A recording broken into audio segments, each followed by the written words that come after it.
Hey guys, and welcome to another First Impressions video, the video game series in which we look at a recently released game and I give you my first thoughts and impressions on it. Today we're looking at Brightpaw, the Definitive Edition. This is a story-based, sort of very light puzzle game with collectibles to find and an interesting backstory to go through.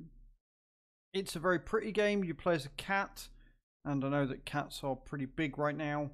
And you basically go through the story to find out what happened to your owners, essentially. It's pretty simple in its implementation, but I can see that the difficulty will progressively get harder, which is kind of cool. I like these sort of games.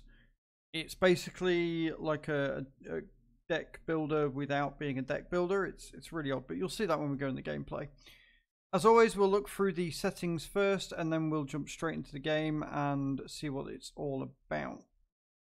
So let's not waste any more time. Let's jump straight into it, shall we? Alright, settings then. Now, this is a pretty comprehensive options menu, but it is lacking in a few things. First off, your gameplay options. You've got language, subtitles on or off, and assist mode.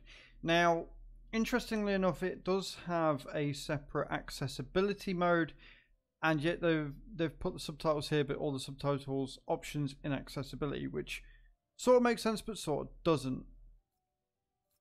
Then you've got your graphics. This is one of the most disappointing graphics menus I've seen in a long time, in that there isn't any. On a game that looks this good and performs this well, it would be nice if they gave us some more options so that we can really make this run as smoothly as possible on as many different machines as possible. Although I do get the feeling that this has been designed with console in mind, and that's probably why they haven't. But again, if you're going to release it on PC, give me some PC options. Volume settings.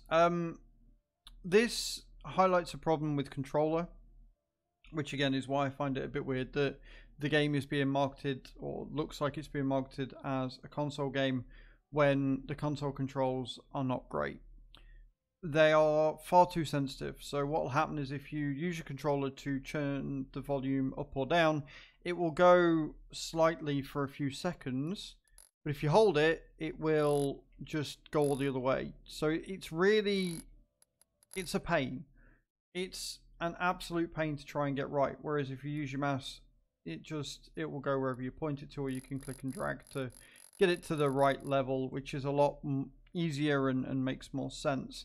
And that's a theme that kind of goes through the rest of the game, is that the controller is far too sensitive for what you're trying to do, and it makes it very finicky and awkward to use, which isn't ideal.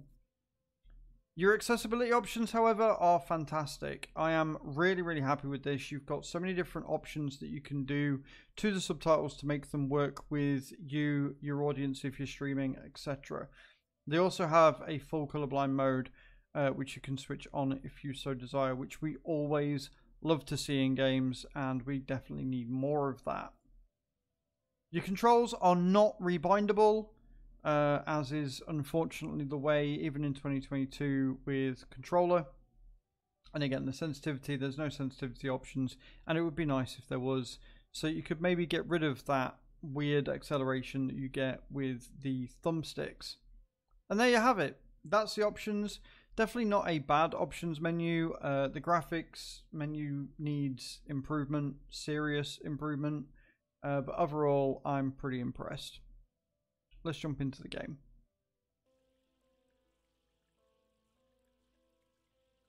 Alright, so we're in the game. I'm going to try and do this as easily and simply as possible to show you how the game mechanics work without spoiling any story, because it's a very story-focused game.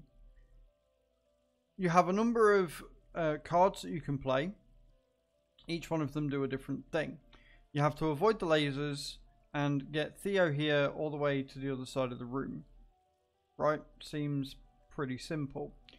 The puzzles get progressively more difficult as you go through, and once you've used a card, you've used a card. They won't come back. If you do make a mistake, you can either rewind to the beginning of the level, However, if you do that, any cards that you have previously used will disappear, and then you will have to basically hold this button here to reset the level from the beginning.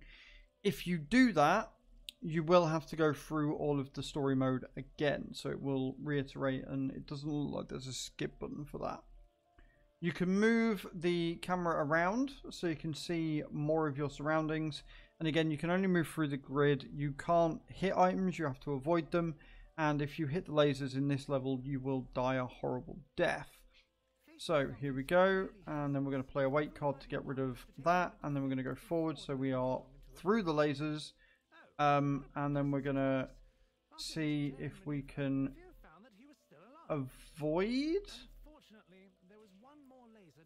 the lasers there, and then we get out. So there you go.